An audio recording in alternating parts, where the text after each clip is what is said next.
If you want to take your chording to the next level, all you need are a few little tricks with that right hand, some fills, some riffs, some runs to make you sound like a total pro. So in this lesson, I'm going to teach you the little fills that I use with my right hand to make me sound like I really know what I'm doing. So what we're going to do is we're going to play a G chord, a D chord, an A chord, and a B minor chord.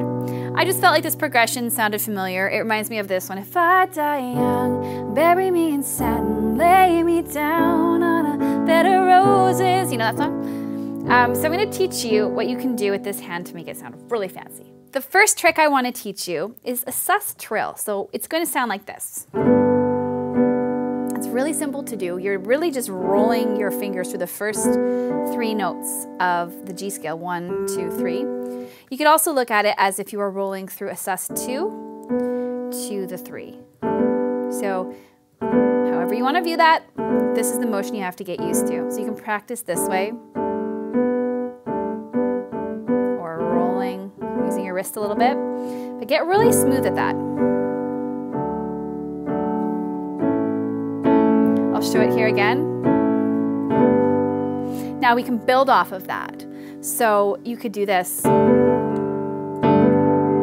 So it's the same idea, but I expanded on it. So what I like to do to help me through that one is to focus on the 2 and the 5. So this is my root position chord. I'm going to focus on landing here and then walking up. 2, 3, 2, 1.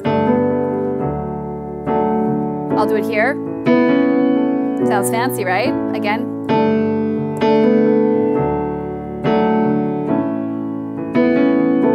So again, it was just a different rhythm there, but it was using that skill of that sort of trill or the 2, 3, 2, 1. That little trick will take you so far. So expanding on that, let's look at how we can use that to transition us to the next chord. So 2, 3, 2, 1, we're on the D now. So what we can do here is simply use the exact notes that we're playing. This is the next fill, is we're going to just break them up and play them at the end of the measure. 1, 2, 3, 4. 1, 2, 3, 4. 1, 2, 3, 4. E and A. You can think of it that way. 2, 3, 4. E and A, if that helps. But it's just the same notes that you've been playing, tagged in at the end of the measure, just to transition you to the next place. So if I'm playing it seamlessly, here's my first tricks.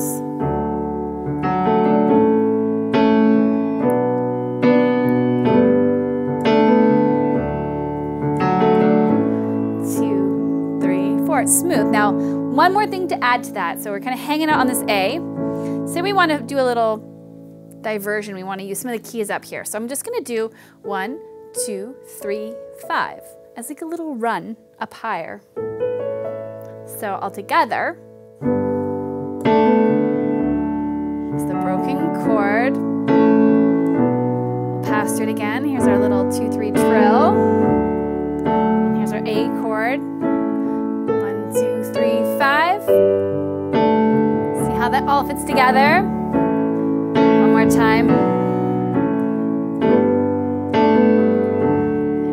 That A. 1, 2, 3, 5. And that's all you need. It's really quite simple. So there was very little going on there, but it sounded really full, and it sounded like, you know, I knew what I was doing. And in part it's because I've been doing this for a long time, but once you get the hang of these things, it's second nature, it becomes second nature. You can start practicing them in the songs that you're working on, and you're gonna find that they make a really big impact in your playing. So I hope you enjoyed these tips. Comment below, let me know what you think, if you've used these before, or if this is new to you. I'd love to hear what you think. See you around.